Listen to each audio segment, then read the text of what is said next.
breaking and big story tonight from the Wall Street Journal, which is reporting that in just a few hours from now, one of America's major low-cost airlines could go belly up if a last-minute deal with the government doesn't come through. Spirit Airlines has been in negotiations with the Trump administration for a potential $500 million bailout after years of financial turmoil and bankruptcies. The president addressing the matter earlier today. Well, I guess we're looking at it. If we could do it, we'd do it, but only if it's a good deal. Well, we're looking at it, but if we can't make a good deal, no institution's been able to do it. I said, I'd like to save the jobs, but we'll have an announcement sometime today. We gave them a final proposal. Spirit, founded in 1983, employs some 25,000 people operating over 500 flights per day to 60 locations across the country. Joining me now, Henry Harteveldt, airline industry analyst, founder and president of the Atmosphere Research Group, once worked for a man named Donald Trump when he owned an airline way back when. Henry, I'll get to that in a second. Thanks for being with us tonight. This is obviously huge news. The Journal reporting that Spirit is set to cease operations at 3 in the morning Eastern time. How would that shake up the airline industry?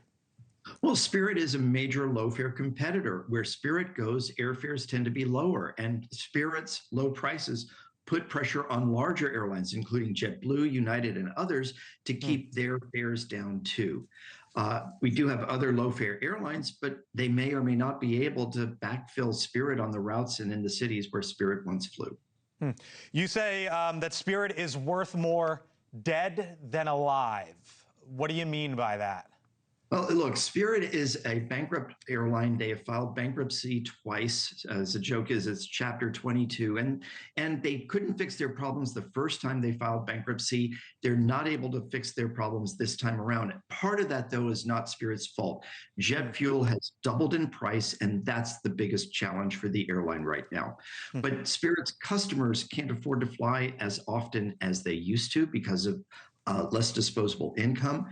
And larger airlines have been using discounting to compete with Spirit and have been successful in capturing a lot of Spirit Airlines customers in the process. We heard from the president there about this possible deal with the government, and it doesn't seem to be coming through. I mentioned you used to work for Donald Trump when he was involved with an airlines way back when. You think he's got some battle scars from that as to why maybe the government's not jumping in here last minute? Well, I certainly think that the president has a unique understanding of the airline business and can speak from his own experience. The Trump organization bought the old Eastern Airlines shuttle that flew between New York, Boston, and Washington for $365 million, and the airline disappeared 3 years later. So investing in airlines is a risky business. It's a risky endeavor, and taxpayer money, frankly, from my perspective as an analyst and former airline manager, it's not where we should be putting our money. There are better priorities for it. All right, so if this shuts down in the upcoming hours, there's going to be a lot of folks who are holding a ticket. Maybe they booked a trip for this summer or the upcoming weekend or upcoming weeks, whatever. What happens? You lose the money? What if you're waiting if you're planning to fly back in the upcoming days, do you have to book a new flight now? What do you do? Right. So if you are holding a reservation on Spirit, whether it's for tonight or any time in the future, wait until the airline shuts down. Then if you pay by credit card, reach out to your bank or whoever issued the credit card and request a refund. You should be able to get it. If you've paid cash, or if you've redeemed Spirit Airlines frequent flyer points, you're out of luck. You will not get your money back. You will not get your points back. Some airlines have said they will offer what they call rescue fares. These are fares capped at a certain amount. They won't be available necessarily on every Spirit Airlines route, and they won't be available on every flight operated by those airlines, but it will help people get to where they need to go, at least for the next few days. If your summer vacation was booked on Spirit, you're going to have to find other flights and potentially pay a lot more for your vacation than you'd budgeted. Hey, real quick, I just want to show this chart.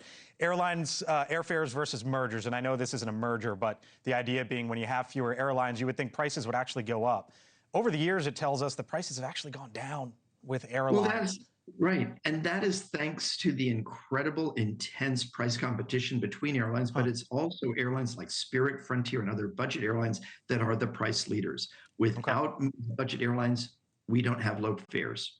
Thank you for watching. Subscribe below and download our NewsNation app right now on your phone, and you will get fact-based, unbiased news for all Americans.